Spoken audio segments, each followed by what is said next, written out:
네, 우리 예수님은 오늘도 교회를 통해서 선교하시기를 원하십니다. 예수님께서 이 땅에 교회를 세우셨습니다. 그것도 핏값으로 세우셨고 그 예수님이 교회의 머리가 되시고 주인이 되어 주셨습니다. 골로새서 1장 18절 말씀입니다. 예수님은 몸인 교회의 머리시라. 그가 예수님이 교회의 근본이시다. 사랑하는 성도 여러분, 예수님께서는 교회와 사람을 사랑하십니다. 그런데 그 사람을 사랑하고 사람을 살리고 사람을 세우기 위해서 예수님께서는 오늘도 교회를 찾으시고 교회를 세우시고 교회를 통해서 하나님의 일, 즉 선교를 지금도 오늘도 계속해서 이루시는 예수님이시라는 것입니다. 예수님께서 직접 하실 수도 있죠. 아니면 천사들을 보내서도 할 수 있습니다. 그러나 복음서에 보면, 특별히 사도행전에 보면 예수님께서 제자들에게 기름을 부어서 교회를 세우고 그 교회를 통해서 선교하는 교회로 세워주셨다는 것입니다. 감사하게도 하나님께서는 우리 교회에 5가지 비전을 주셨습니다. 기억하시죠? 예배하는 교회, 기도하는 교회, 말씀 묵상하는 교회, 모이는 교회, 그리고 오늘 마지막 선교하는 교회입니다. 우리 한번 따라서 해볼까요? 선교하는 교회. 무슨 교회라고요? 선교하는 교회. 오늘은 이 선교라고 하는 개념을 조금 여러분에게 달리 좀 말씀을 드리고 싶습니다. 이 5가지 비전은요, 다 이렇게 그물망처럼 연결이 되어 있습니다. 따로따로 떨어져 있는 게 아닙니다. 예배만 잘 드리면 되느냐? 그게 아닙니다. 선교만 집중적으로 하면 되느냐? 그렇지 않습니다. 이 5가지 비전은 이렇게 겹쳐져 있습니다. 하나가 제대로 서지면 나머지가 제대로 서갑니다. 예배하는 교회로서 예배가 하나님께 상달되고 예배에 하나님의 은혜가 있고 영광이 있으면 기도하게 됩니다. 모이게 됩니다. 선교하게 됩니다. 그런데 예배가 무너지면 기도가 무너지고 선교까지 무너지게 되어 있습니다. 그러므로 여러분, 오늘 우리가 선교하는 교회가 되기 위해서는 예배하는 교회가 되어야 됩니다. 예배에 성공하는 여러분 되시기를 바랍니다. 그러면 기도하게 되고 선교까지 이어지게 되는 것입니다. 자, 선교는요, 교회의 최종적인 목표입니다. 열매입니다. 예배하고 기도하고 섬기고 모이고 수고하고 헌신하여서 교회가 이 땅에서 할 일은, 사명은 선교입니다. 여러분, 우리의 그 사명, 미션이 사람을 살리고 사람을 세우는 교회거든요. 한마디로 정의하면 선교입니다.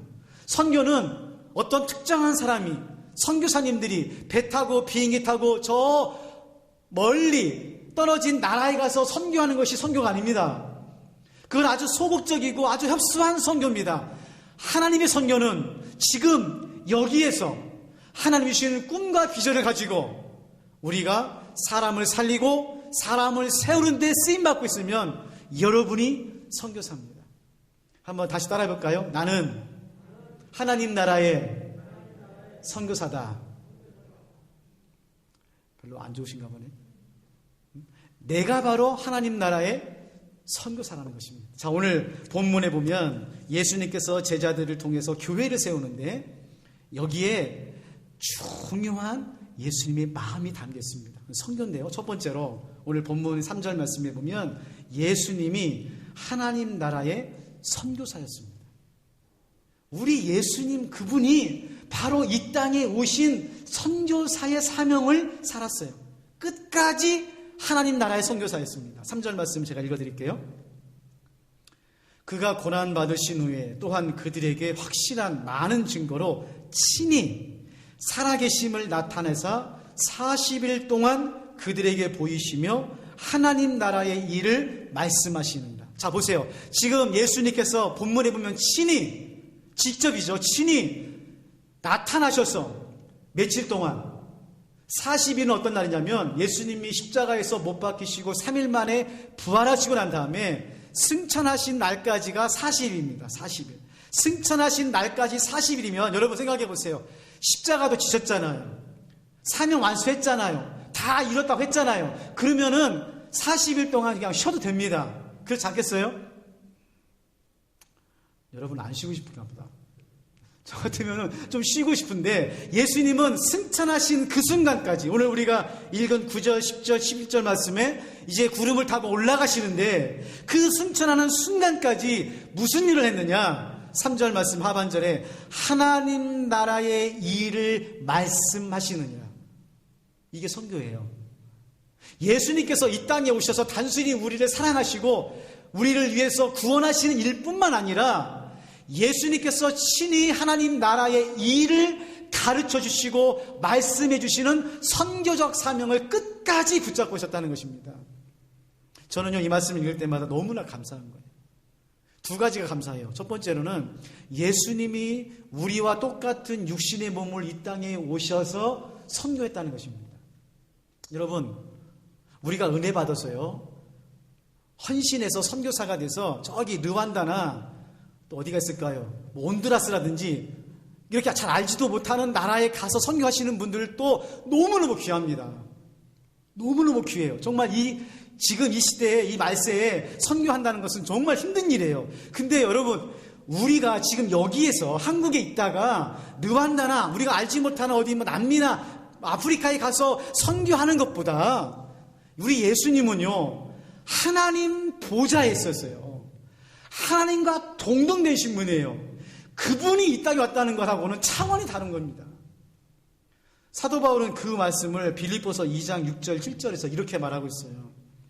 그는 근본 하나님의 본체시나 하나님과 동등됨을 취할 것으로 여기지 아니하시고 오히려 자기를 비워 종형체를 가지사 사람들과 같이 되셨고 사람의 모양으로 나타나사 자기를 낮추시고 죽기까지 복종하셨느니라. 이게 선교입니다. 예수님이 하나님의 본체세요. 하나님이세요. 근데 그 하나님이신 예수님이 우리를 사랑해 주셔서 이 땅에 선교사로 왔다니까요. 두 번째로 너무나 감사한 것은 예수님께서 마지막까지 끝까지 놓치지 않은 것이 바로 하나님의 나라라는 거예요. 도대체 하나님의 나라가 어떤 나라길래 예수님께서 마지막 승천하는 그 순간까지도 제자들에게 하나님의 나라에 대해서 말씀했는가? 여러분, 이거는 결론부터 말하면 하나님의 나라를 알아야 선교할 수 있습니다. 하나님의 나라를 경험해야 선교할 수 있어요. 왜냐하면 그 하나님의 나라가 이 땅에 임함으로 하나님의 복음이 증거되고 하나님께서 이 땅 가운데 하나님의 나라를 세우기 때문에 그러는 거예요. 여러분, 마가복음에 보면 예수님이 세례 요한에게 세례를 받고 공생애를 시작하면서 제일 먼저 했던 말씀이 무슨 말씀인지 아세요? 네, 여러분 다 알고 계십니다. 때가 참에 회개하라. 하나님의 나라가 가까이 왔느니라. 그러니까 우리 예수님의 첫 번째 메시지도 하나님의 나라고 마지막 승천하실까지의 메시지도 하나님의 나라였어요. 여러분, 교회를 다니면서요, 죄송합니다, 수십 년을 교회를 다니면서도요, 하나님의 나라가 무엇인지를 몰라요. 권사님, 집사님, 하나님의 나라가 뭐예요? 물어보면 네, 하나님의 나라는 이런 나라입니다라고 이렇게 말씀하셔야 되는데, 글쎄요, 알긴 아는데 이걸 참 말하기가 참 어렵네요. 저는 우리 평화교회 성도님들은 다 하나님의 나라를 경험한 줄로 믿습니다. 알긴 다 아는데 지금 말하기가 힘든 거죠. 자, 세 가지를 제가 잠깐 말씀드릴게요. 첫 번째로, 하나님의 나라는 하나님이 다스리는 나라입니다. 이렇게 쉽게 질문해 볼 수 있어요. 여러분은 지금 누가 다스리고 계십니까? 여러분의 자녀는 누가 다스리고 있습니까?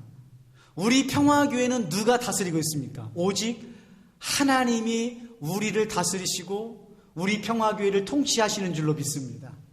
그런데 많은 사람들이 교회를 다니지만 자신의 인생의 주인이 누군지를 모르고요, 헛된 주인을 섬기고 있어요. 제가 지난주에 기독 공부를 봤거든요. 매주 이제 기독 공부가 오는데 기가 막힌 통계가 있더라고요.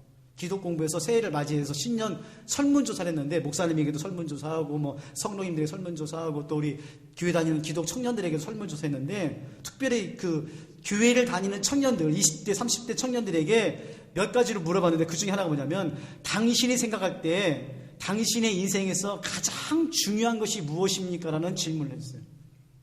자, 여러분 한번 대답해 보세요. 여러분의 인생에서 가장 중요한 게 뭡니까?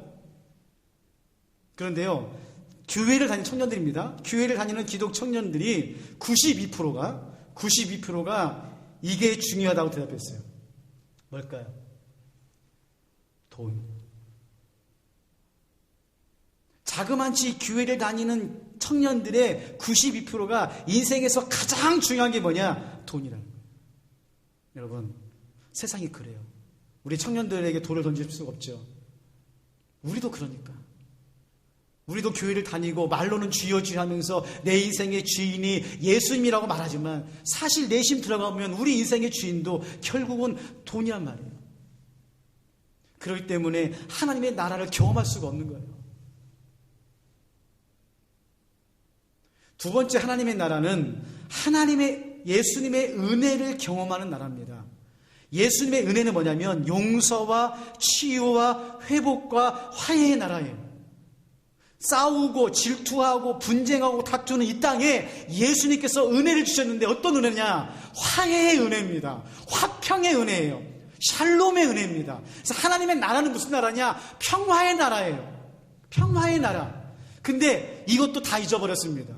세상 사람은 말할 것도 없고 교회를 다니는 우리들 안에도 평화가 깨졌어요. 여러분 세상이 시끄러워요? 여러분 마음이 시끄러워요? 잘 생각해 보세요. 세상이 시끄럽습니까? 여러분 마음이 시끄럽습니까? 사실은요, 내 생각이 복잡하고 내 안이 시끄러운 거예요. 왜요? 샬롬을 잃어버렸거든요. 예수님이 주시는 치유와 회복과 용서와 그 평화를 잃어버리고 내 힘으로, 내 능력으로, 내 애씀으로 평화를 이루려고 하니까 안 되죠. 어렵죠. 늘 아프죠. 그래서 말로는 하나님의 나라를 얘기하지만 정작 우리 마음에는 하나님의 나라가 없어요. 세 번째로 하나님의 나라는 성령의 교통하심이 있는 나라입니다. 성령의 교통하심이란 말은 무슨 말이냐? 하나 된다는 겁니다. 연합입니다. 여러분, 기독교의 최고의 영적인 정수, 영성은 연합이에요. 하나님과 하나 되는 것, 성령님과 하나 되는 것, 일치입니다. 그러므로 여러분, 우리가 믿음 생활하면서 가장 애써야 될 게 뭐냐면 하나 되는 거예요. 주님 안에서 하나 되고 성령 안에서 하나 되어 각 가정이, 순위, 남녀 선교가, 권사회가, 당회가 하나가 되는 것이, 일치가 되는 것이 하나님의 나라를 이뤄가는 것입니다. 근데요, 우리는 모이기만 하면 싸우죠. 모이기만 하면 싸워요. 이게 너무나 안타까워요. 심지어 교회에서도 모여서 연합과 하나됨과 일치가 깨졌어요. 너무나 큰 벽이 생긴 거죠.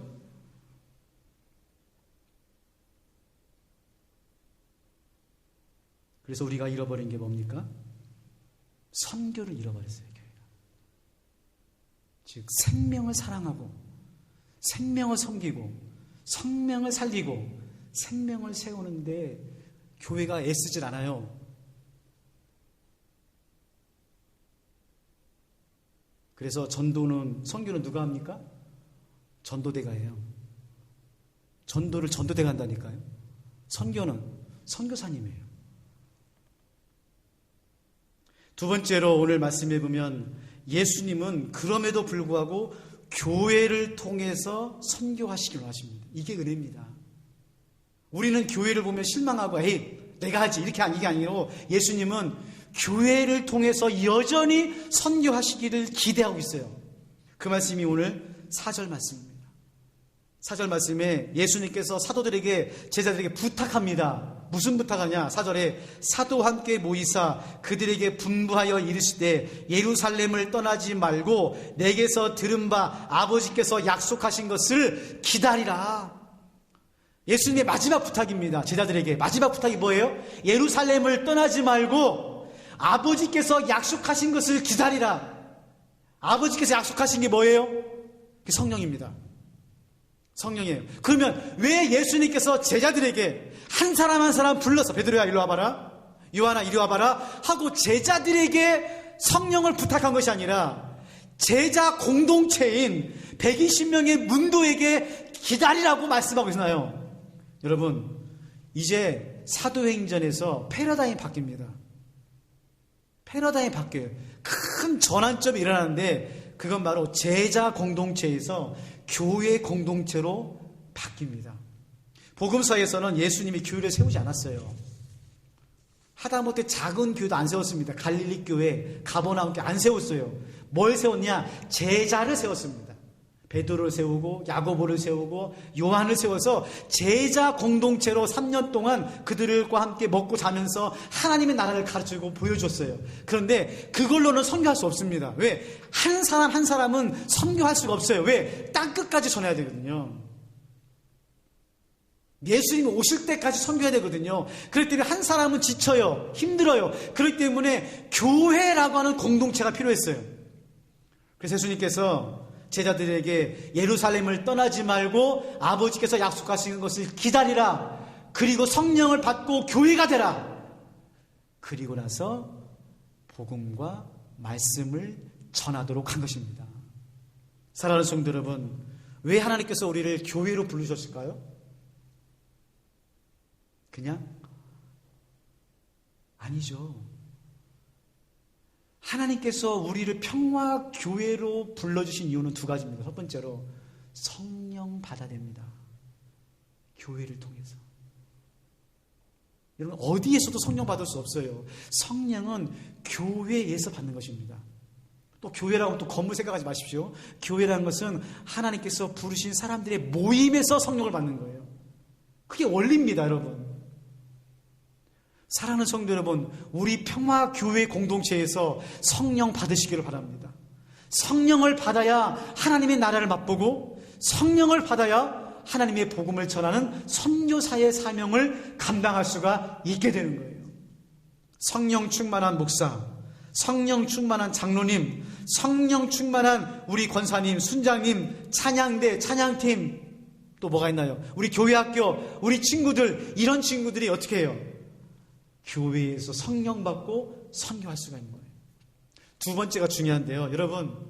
여러분도 꿈꾸시는 교회가 있죠. 어떤 교회가 되는 꿈을 꾸고 계십니까? 저는요, 하나님께서 저에게 주신 꿈은 선교하는 교회가 되는 거예요. 제가 평화교회에서 하나님께서 허락하신 날 동안 선교하면서 최종적인 꿈이 뭐냐? 조기웅 목사가 평화교회에서 하나님께서 주시는 마음으로 사역으로 목회로 가장 하고 싶고 최종적으로 하고 싶은 꿈은 선교하는 교회입니다. 그런데요, 좀 달라요. 제가 부목사를 3개 교회에서 했는데 참 좋은 교회를 만났어요. 정말 귀한 교회에서 훈련을 받고 정말 은혜를 많이 받고 참 꿈을 많이 꿨는데 한 가지 공통점이 있더라고요. 3개 교회가 지역은 다르고 숫자는 다르고 영적인 분위기는 다른데 선교는 똑같이 하더라고요. 선교는. 어떻게 하냐면 관심 있는 성도님들이 선교헌금을 내요. 성도님들이 선교헌금을 냅니다. 그러면 선교헌금을 받아서 재정부가 넣습니다. 그러면 당회에서 회의를 해요. 장로님들이 올해 우리 교회 선교 어디 하지? 혹시 아는 선교사님 있어? 어디 노예다 물어볼까? 이래가지고 당회에서 선교사를 정해요.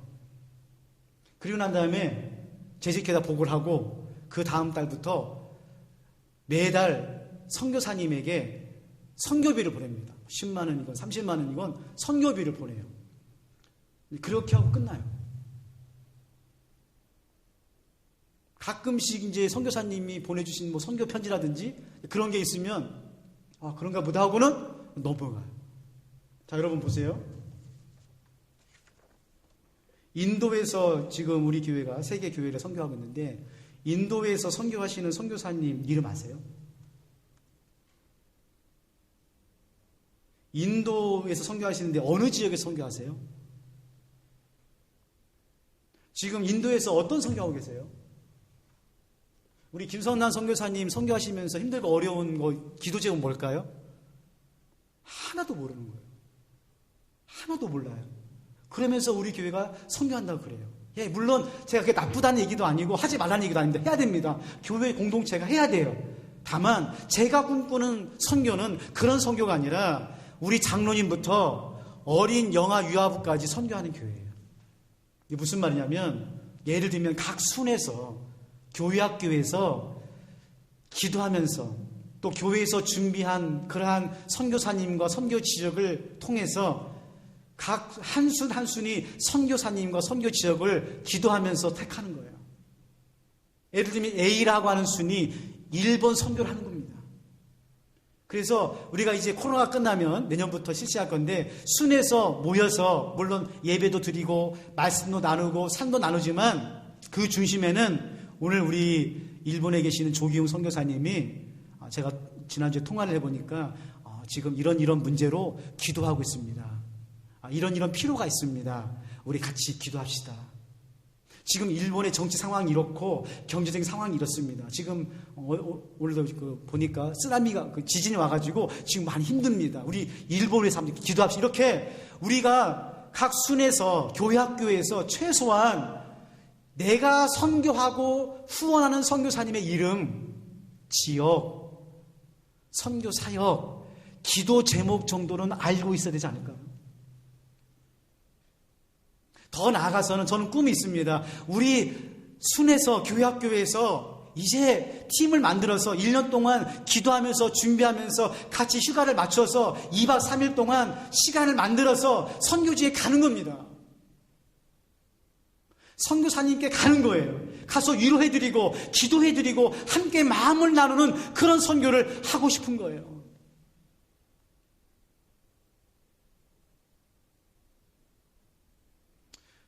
저는 올 연말에 각 순에서 우리 선교사님, 선교사 지역을 선정하려고 합니다.